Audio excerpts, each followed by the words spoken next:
नमस्कार, राम राम। अमेरिका ने कहा है कि ये युद्ध जो है 4 सप्ताह और चल सकता है। यानी इतना आसान नहीं है। अमेरिका ये मान रहा है धीरे धीरे कि ये 4-5 दिनों का खेल नहीं है कि हमने मार दिया मिसाइल, चला दिया बम और घुटने पर आ गया ईरान। स्थिति जो है अभी बहुत ही संकटपूर्ण है और ईरान पर इतने हमले होने के बाद भी वो थम नहीं रहा, रुक नहीं रहा। इसका मतलब एक ही है कि उसने पर्याप्त मात्रा में अपनी शक्ति जो है जुटा रखी है।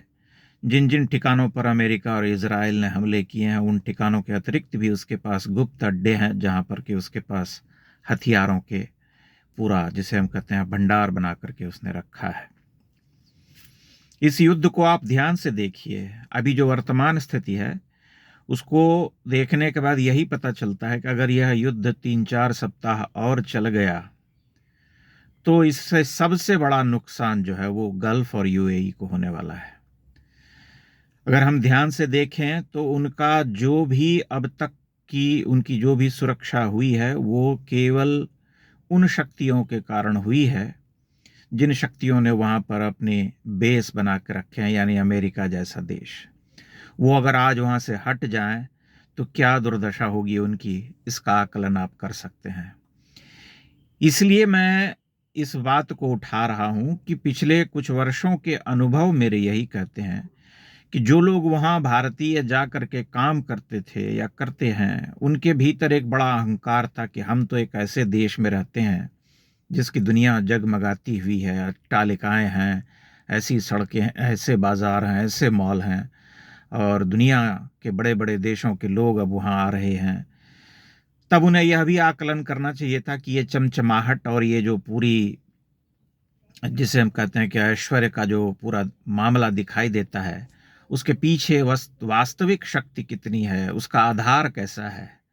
एक देश केवल ऊंची ऊंची इमारतों और इन विकास के पैमानों से देश नहीं बनता है, बल्कि उसे बनाने में बहुत लंबा समय लगता है। अमेरिका को हम लाख गालियां दे लें, लेकिन अमेरिका ने अपने आप को पिछले 100 वर्षों में जैसा बनाया है, वैसा बनाने में इस संसार में किसी भी दूसरे देश को बहुत लंबा समय लग जाएगा और उसकी कोई गारंटी नहीं है कि वह अमेरिका जैसा ही कई अर्थों में प्रभुत्वशाली देश हो जाएगा। भविष्य में अमेरिका का क्या होगा मैं उस पर नहीं जा रहा, लेकिन दुबई को या अन्य शहरों को न्यूयॉर्क समझने वाले लोगों को यह मान लेना चाहिए कि इतनी आसानी से कोई न्यूयॉर्क नहीं बनता है, क्योंकि न्यूयॉर्क के पीछे अमेरिका का एक बड़ा मजबूत आधार रहा है, जो कि न केवल सामरिक है बल्कि बहुत अधिक क्षेत्रों में है। पढ़ाई लिखाई से लेकर के, अर्थव्यवस्था से लेकर के, रक्षा तंत्र और तमाम चीजें हैं।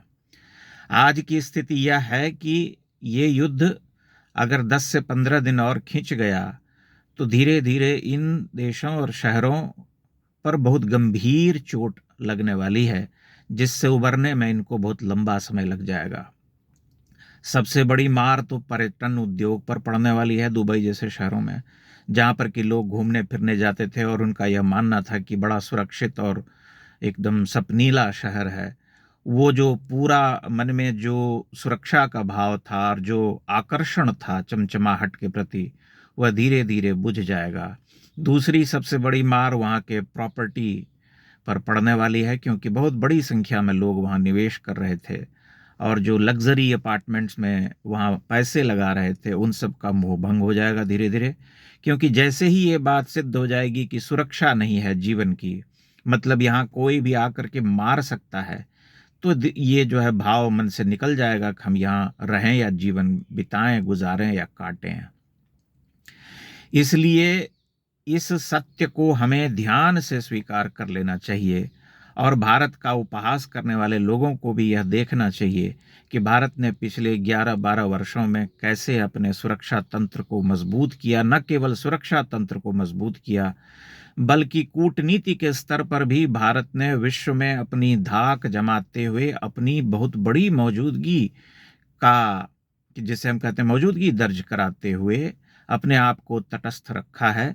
वह तेज गति से अपने रास्ते पर बढ़ रहा है। आज हम नहीं जानते कि भविष्य में क्या होगा। भारत किसी युद्ध में नहीं घिरेगा, इसकी कोई गारंटी नहीं ले सकता है, लेकिन फिलहाल आप देख लीजिए, एक बड़ा क्षेत्र जो है आग में झोंका जा चुका है और निकट भविष्य में वहाँ क्या होगा, कब शांति की स्थापना होगी, कोई नहीं जानता। बहुत सीधी सी बात है कि जैसे जैसे ये युद्ध खिंचता जाएगा वैसे वैसे पूरा गल्फ और यूएई आर्थिक रूप से बहुत अधिक प्रभावित होते चले जाएंगे। पूरा पर्यटन उद्योग जो है ठप पड़ जाएगा। ये जो सैकड़ों हजारों की संख्या में विमानें ठप हो रही हैं उसका असर पड़ेगा। तेल की कीमतें बढ़ती जा रही हैं उसका असर पड़ेगा। और जैसा कि मैंने कहा कि प्रॉपर्टी में निवेश करने वाले जो लोग थे, जो उद्योग धंधे थे, उन सब पर गहरी चोट पड़ेगी। पूरा जो 20-25 वर्षों में उन्होंने तंत्र खड़ा किया है वह एक झटके में 20-25 दिनों में, एक महीने में बहुत हद तक चोटिल होकर के धराशायी हो सकता है। हम इसकी कोई गारंटी नहीं ले सकते कि नहीं होगा। इसलिए महान देश बनने में और अपने आप को भविष्य के खतरों से बचाए रखने में हमारी बहुत बड़ी दूरदृष्टि होती है। केवल चमचमाती इमारतें और चमचमाती गाड़ियां और तमाम तरह के ऐसे प्रॉपर्टी निवेश कर देने से या ऐसा तंत्र खड़ा कर देने से देश जो है सस्टेन नहीं कर पाता है। ऐसी विपरीत परिस्थितियों में, ऐसी आकस्मिक घटनाओं के होने पर असली शक्ति का पता चलता है कि आप कितने पानी में हैं और कहां तक आप अपनी सुरक्षा कर सकते हैं, आप अपने देश के लोगों की सुरक्षा कर सकते हैं। यह भी एक निर्विवाद सत्य है कि वहां पर अधिकांशतः भारतीय या इस भारतीय उपमहाद्वीप के लोग जो हैं काम करते हैं। आज उन्हें पता चल पा रहा होगा कि इस चमचमाहट के पीछे का असली सच क्या है। भगवान करे कि वे सुरक्षित रहें और उन्होंने जो ये एम्पायर खड़ा किया है विकास का, वह दिनों दिन आगे बढ़ता रहे ताकि दुनिया में आर्थिक समस्या न हो। लोगों को जो वहाँ काम कर रहे हैं, बरसों से रह रहे हैं, उनका कुछ भी तबाह न हो, कुछ भी छिन्न भिन्न न हो। लेकिन वर्तमान परिस्थिति को देखने के बाद ऐसा कुछ कह पाना अत्यंत ही कठिन हो गया है, क्योंकि हम ये देख रहे हैं कि ये युद्ध खिंचता चला जा रहा है, खिंचता चला जा रहा है और ईरान के निशाने पर ये सभी देश और शहर हैं। जाहिर तौर पर इसलिए हैं क्योंकि ईरान को पता है कि यहाँ पर अमेरिका का धन लगा है, निवेश किया है, अमेरिकी अड्डे हैं, सैन्य अड्डे हैं और एक तरह से इस पूरी निर्माण की प्रक्रिया में अमेरिका का सीधा प्रत्यक्ष हाथ रहा है।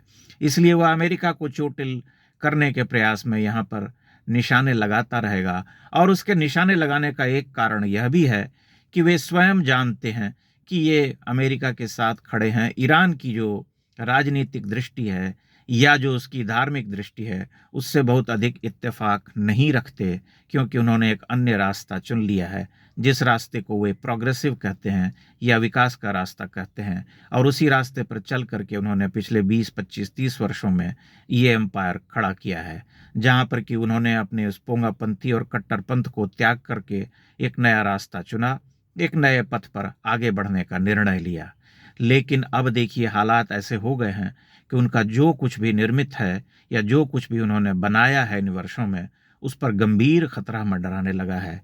क्योंकि अगले 20-25 दिनों तक अगर ये युद्ध खींच गया तो यूएई और गल्फ की क्या स्थिति होगी, फिलहाल कुछ उसका आकलन कर पाना अत्यंत ही कठिन हो गया है, बहुत ही कठिन है।